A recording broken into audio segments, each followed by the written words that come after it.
네, 오늘 함께 볼 말씀은 히브리서 2장 1절부터 9절까지의 말씀입니다.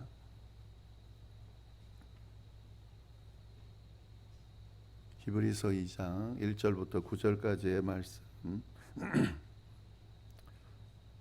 우리 함께 교독하겠습니다. 그러므로 우리는 들은 것에 더욱 유념함으로 우리가 흘러 떠내려가지 않도록 함이 마땅하니라. 천사들을 통하여 하신 말씀이 견고하게 되어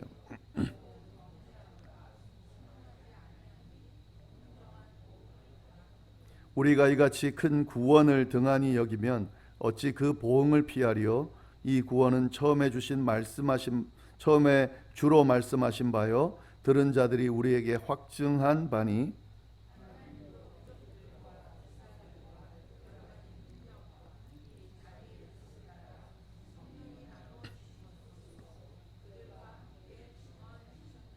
하나님이 우리가 말하는 바 장차 올 세상을 천사들에게 복종하게 하심이 아니니라.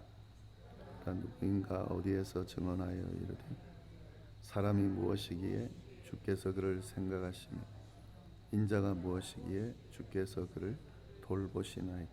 그를 잠시 동안 천사보다 못하게 하시며 영광과 존귀로 관을 씌우시며 만물을 그 발 아래 복종하게 하셨느니라 하였으니 만물로 그에게 복종하게 하셨은즉 복종하지 않은 것이 하나도 없어야 하겠으나 지금 우리가 만물이 아직 그에게 복종하고 있는 것을 보지 못하고 다 같이 읽겠습니다.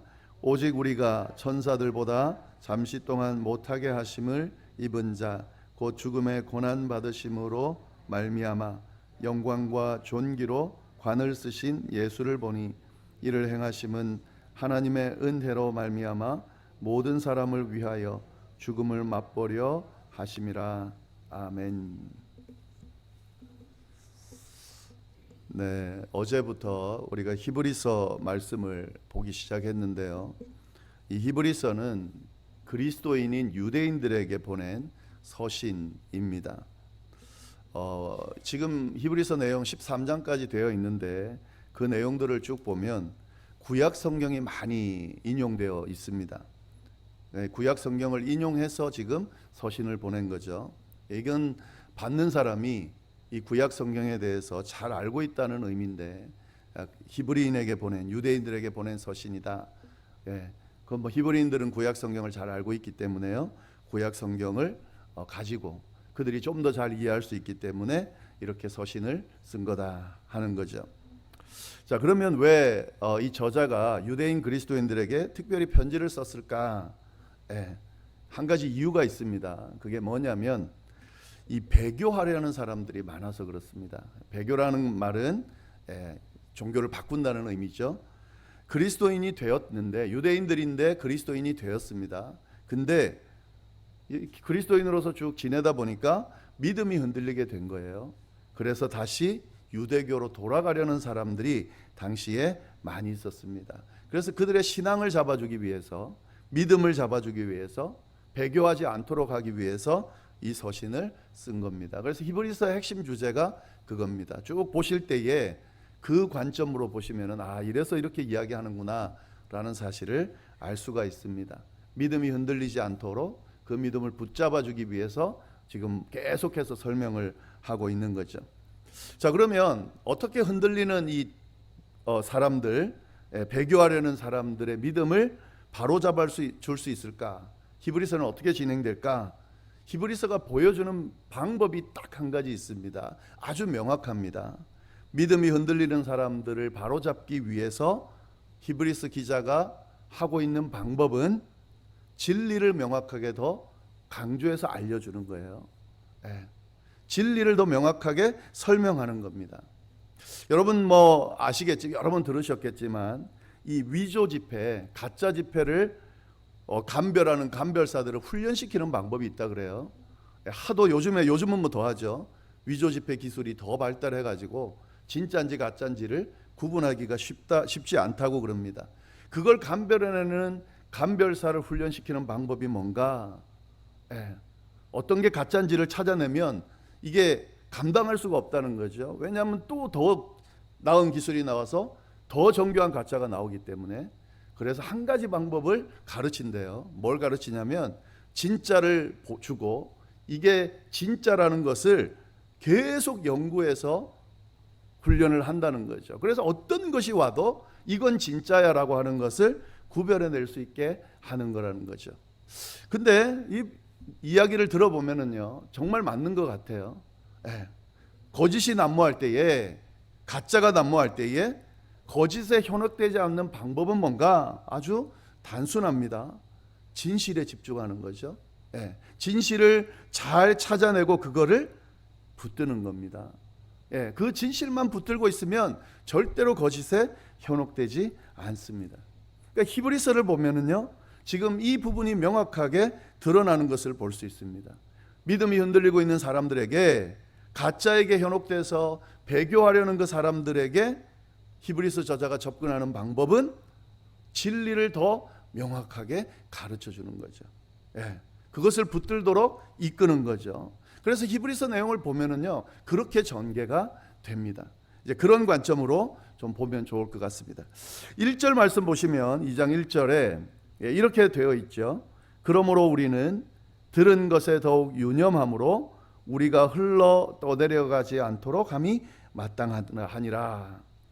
흘러 떠내려가지 않도록 해라 하는 건데 이게 무슨 말이냐면 잘못된 길로 가지 않도록, 휩쓸리지 않도록, 믿음이 흔들려서 저버리지 않도록 해라 하는 그 말입니다. 가짜에 현혹돼서 흘러 떠내려가지 않도록 해라. 다시 말해서 배교하지 말아라. 정신을 바짝 차려라. 이렇게 지금 이야기하는 겁니다. 자, 그러면서 이를 위해서 어떻게 하라고 이야기하고 있습니까?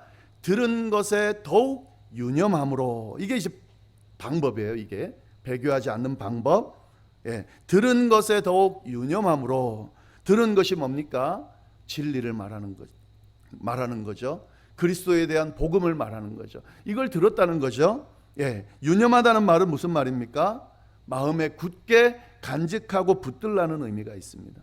그러니까 배교하지 않도록, 흘러 떠내려가지 않도록, 잘못된 길로 가지 않도록, 믿음이 흔들려서 믿음을 저버리지 않기 위해서 들은 것, 다시 말해서 진리, 그리스도에 대한 복음을 굳게 간직하고 붙들라고 지금 이 히브리서 기자가 이야기하고 있는 겁니다. 배교하지 않기 위해서 어떻게 해야 됩니까? 진리를 붙드는 거죠.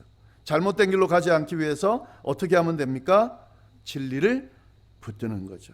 그래서요 히브리서 내용을 보면은요 예수님에 대해서 설명하고 또 설명하고 강조하고 또 강조합니다. 그냥 예수님은 이런 분이야, 뛰어난 분이야 이렇게 해도 될 거를 다른 것과 비교하면서, 천사와 비교하고 대제사장과 비교하고 모세와 막 비교하면서 이 예수님이 얼마나 뛰어난 분인지를 설명하고 또 설명해. 왜요? 진리를 강조하기 위해서, 진실을 강조하기 위해서, 예수님에 대해서 강조하기 위해서, 복음에 대해서 강조하기 위해서. 예수님에 대해서 제대로 알면, 제대로 보면 흔들리지 않을 수 있다고 생각하기 때문에 이 부분을 강조하고 있다 하는 거죠. 오늘 본문만을 놓고 강조하는 진리는 예수님은 어떤 모습이냐면 천사보다 뛰어난 예수님, 그 예수님에 대해서 강조하고 있습니다. 어제 1장에서도 나왔던 내용인데요. 천사보다 예수님이 더 뛰어나다, 이걸 가지고 지금 예수님에 대해서 설명하고 강조하고 있는 거죠. 근데 왜 이렇게 하고 있냐면요, 이 히브리인들은, 유대인들은 천사들을 아주 특별하게 생각했습니다. 왜냐하면 하나님의 말씀을 전달하는 존재가 천사들이었거든요. 물론 선지자들을 통해서 말씀을 전했지만 그 선지자들이 말씀을 받는 방법으로 그들이 경험했던 건 뭐냐면 하나님이 보내신 사자들, 천사들을 통해 하나님의 말씀을 전달을 받았거든요. 그러니까 천사가 얼마나 귀중한 존재겠습니까? 얼마나 특별한 존재겠습니까? 그래서 유대인들은 그 천사들을 특별하게 생각했다는 거죠. 그것만 있습니까? 능력도 행하고 때때로는 천사들이 나타나 기적도 행하기도 했습니다. 그러니까 이 천사들을 존귀한 존재로, 하나님보다는 낮은 존재지만 존귀한 존재로 유대인들은 생각했습니다. 어느 정도 존귀하게 생각했냐면 천사들을 숭배하는 것까지 가기도 했습니다. 자, 그거를 알고 있기 때문에 그 유대인들에게 지금 이야기하고 있는 겁니다. 너희가 지금 특별하게 생각하고 있는, 존귀하게 생각하고 있는 그 천사보다 뛰어난 존재가 있다. 그가 누구냐? 예수 그리스도다라고 강조하고 있는 겁니다. 어제 1장에 보면 어떤 내용이 간단하게 있냐면요, 천사들은 하나님, 그렇게 특별한 존재인데 하나님을 시중드는 존재들이라는 거죠. 특별하지만 하나님을 위해서 시중하는 그런 존재라는 거죠. 근데 예수님은 누구냐면 하나님의 아들이라는 거죠. 천사들 중에 하나님이 그 천사들을 보면서 야, 너는 내 아들이다 라고 말한 사람이 있냐는 거예요. 없다는 겁니다. 근데 하나님이 예수님 보고는 뭐라고 그랬냐면 내 아들이라고 말했다는 거죠. 그러니까 그 천사들보다 더 존귀한 존재가 하나님의 아들이신 예수님이다 라고 강조하는 거죠. 그러면서 설명을 합니다. 이 예수님은 하나님의 보좌에 앉으신 분으로 천지 창조 때 함께 하셨고 영원히 존재하는 분이다 라는 설명을 쭉 합니다. 천사보다 뛰어나다는 이야기를 강조하면서 그 이야기를 하고 있는 것이죠. 오늘 본문도 그런 연장선상 안에서요, 천사보다 뛰어난 존재라는 것을 쭉 설명하고 있는 겁니다. 2절부터 4절까지 한번 보시겠습니까? 그런 이해를 가지고 보시면은 천사들을 통하여 하신 말씀이 견고하게 되어 모든 범죄함과 순종하지 아니함이 공정한 보응을 받았거든 우리가 이같이 큰 구원을 등한히 여기면 어찌 그 보응을 피하리요. 이 구원은 처음에 주로 말씀하신 바요 들은 자들이 우리에게 확정한 바니 하나님도 표적들과 기사들과 여러 가지 능력과 및 자기의 뜻을 따라 성령이 나누어 주신 것으로서 그들과 함께 증언하셨느니라. 예, 좀 어렵게 표현되어 있는데 간단하게 말하면 뭐냐면 구약의 성도들이 천사들을 통해 주어진 율법을 지키지 않아서 어떻게 됐냐면 그에 대한 징벌을 받았다는 거죠. 천사들이 전한 율법을 지키지 않아서 징벌을 받았다면 더욱 크고 놀라우신 예수님이 하신 말씀을 어기게 되면 신약의 성도들, 지금 예수님의 소식을 들은 사람들은 얼마나 더 큰 징벌을 받겠느냐라고 지금 묻고 있는 겁니다. 그렇기 때문에 하나님께서 예수님을 통해 허락하신 그 귀한 구원을 소중히 여기고 그 구원을 전하신 예수님을 소중히 여기고 믿고 따르는 것이 마땅하다라고 강조하는 내용인 겁니다. 네, 이후에도 계속 이야기하는 거죠. 5절 6절 말씀 보시면 뭐라 그러냐면 하나님이 우리가 말한 바 장차 올 세상을 천사들에게 복종하게 하심이 아니니라. 그러나 누구인가 어디에서 증언하여 이르되 사람이 무엇이기에 주께서 그를 생각하시며 인자가 무엇이기에 주께서 그를 돌보시나이까. 마찬가지죠. 앞으로 올 이 세상이 있는데 새하늘과 새 땅이 올 건데 그 통치권을 천사들에게 줬다라는 내용이 어디 있냐는 거죠. 천사들이 아무리 소중한 존재지만 하나님께서 허락할 새하늘과 새 땅이 오는 그 세상의 통치권을 천사들에게 주지 않았다는 겁니다. 그럼 누구에게 줬다는 겁니까?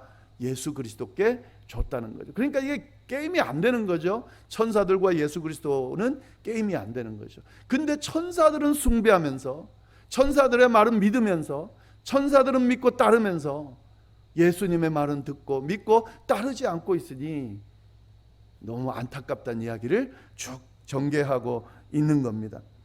네. 7절, 8절, 9절 말씀도 쭉 보겠습니다. 그를 잠시 동안 천사보다 못하게 하시며 영광과 존귀로 관을 씌우시며 만물을 그 발 아래 복종하게 하셨느니라 하였으니 만물로 그에게 복종하게 하셨은즉 복종하지 않은 것이 하나도 없어야 하겠으나 지금 우리가 만물이 아직 그에게 복종하고 있는 것을 보지 못하고 오직 우리가 천사들보다 잠시 동안 못하게 하심을 입은 자 곧 죽음의 고난 받으심으로 말미암아 영광과 존귀로 관을 씌우신 예수를 보니 이를 행하심은 하나님의 은혜로 말미암아 모든 사람을 위하여 죽음을 맛보려 하심이라. 좀 어렵게 되어 있지만 간단하게 설명하면 이렇습니다. 그런 예수님이 잠시 천사보다 낮아진 적이 있다는 거죠. 왜냐하면 육신의 몸을 입고 이 땅에 오시다 보니까 영적인 존재인 천사들보다 못한 것처럼 보일 수 있다는 거죠. 그러나 그대로 끝나지 않았다는 거죠. 결국에는 부활하셔서 십자가로 고통을 당하고 죽음을 맞으셨지만 부활하셔서 하나님 우편에 앉으셔서 모든 만물 위에 뛰어난 존재로 회복되었다. 영광과 존귀의 면류관을 받으셨다라는 거죠. 그러니까 천사보다 못한 그 육신의 몸을 입고 온 모습만 보지 말고 회복된 그 영광의 모습도 보고 그를 믿고 따르는 것이 합당하다고 지금 이 히브리서 기자는 설명하고 있는 겁니다. 그러면서 뭘 이야기하는 거예요? 그 예수를 정확하게 좀 바라보라고. 그러면 믿음이 흔들리지 않을 거라고. 그 예수보다 더 존귀한 존재는 없기 때문에 그 예수님을 붙들고 그 예수님을 따르는 것이 구원의 길이라고 지금 강조하고 있는 겁니다. 오늘 이 말씀을 통해서 하나님께서 우리에게 하시는 말씀도 동일하는 거죠. 예수님을 바라보고 예수님을 의지하고 예수님을 따를 수 있어야 된다는 거죠. 거짓이 난무하는 시대를 살아가고 있습니다. 뭐가 진리인지 모르는 시대를 살아가고 있습니다. 이것도 진리라고 하고 저것도 진리라고 하고 뭐가 진리인지 판단하기조차도 힘든 시대를 살아가고 있습니다. 그리스도인들조차도 이게 옳다 저게 옳다 의견이 갈리는 그런 시대를 살아가고 있습니다. 진리가 뭔지를 이야기하려고 서로 목소리를 높이는데 어떻게 같은 그리스도인이 같은 목소리를 높이는데 다른 의견을 내고 있는지 정말 판단하기가 힘든, 이 사람도 옳다고 그러고 이 사람도 옳다고 그럽니다. 근데 둘 다 그리스도인입니다. 이 사람만 옳다고 할 수도 없고 이 사람만 옳다고 할 수도 없는 그런 시대를 살아가고 있습니다. 어떻게 판단할 수 있습니까? 판단할 수 있는 방법은 딱 한 가지예요. 다른 것에 자꾸 현혹되지 마시고요. 예수 그리스도가 어떤 존재인지를 연구하고 또 연구하고 묵상하고 또 묵상하고 바라보고 붙들고 붙드는 거죠. 그 길이 밖에는 없습니다. 그 주님을 묵상하고 그 주님을 열심히 따르면 진리의 길을 발견하게 되고 그 진리의 길을 따르게 될 겁니다. 그렇게 내가 열심히 쫓아가면 거짓은 드러나게 되고 진리는 드러나게 되는 겁니다. 그 예수님 붙들지 않고 그 예수님께 시선 고정하지 않고 그 예수님에 대해서 관심도 없으면서 다른 이슈에 관심이 있고 다른 것이 옳으니 그러니 자꾸 현혹되면 휩쓸리게 되는 거죠. 믿음이 흔들리게 되는 거죠.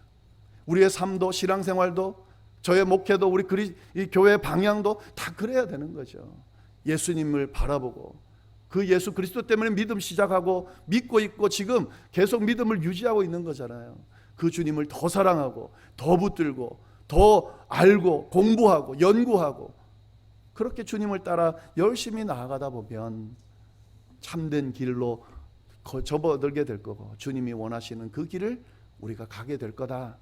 오늘 말씀을 통해서 우리에게 히브리서 기자가 하나님께서 히브리서 기자를 통해서 말씀하신다 하는 거죠. 다시 한번 우리의 신앙을 점검해보는 귀한 시간이 되기를 바랍니다. 기도하겠습니다. 하나님 아버지 참으로 감사합니다. 귀한 말씀을 통하여 특별히 히브리서 말씀을 통하여 또 귀한 음성을 들려주셔서 감사합니다. 진짜이신 예수 그리스도 우리를 믿게 하시고 또 이 시간 이 자리에 있게 하시고 또 우리를 붙드시고 모든 것 인생을 걸고 따르게 하신 그 예수 그리스도를 우리가 더 소중하게 생각하고 더 제대로 알려고 노력하고 더 믿고 따르는 그런 우리의 모습이 될 수 있도록 그래서 참된 길을 걸어가고 주님이 기뻐하시고 주님이 칭찬하실 길을 걸어가서 우리의 삶이 복되다 평가되어질 수 있도록 주여 인도하여 주옵소서. 우리 자신뿐만 아니라 우리의 가족들이 자녀들이 후손들이 교인들이 우리 주변 사람들이 이 예수 그리스도를 온전히 바로 붙드는 역사가 일어날 수 있도록 주여 인도하여 주옵소서. 이후에 드릴 기도 주님 헤아려 주시고 특히 그 마음들을 헤아려 주셔서 그 안타까운 심정으로 드리는 그 기도를 어루만져 주시고 응답하여 주시기를 간절히 바라며 살아계신 예수님의 이름으로 기도드립니다. 아멘.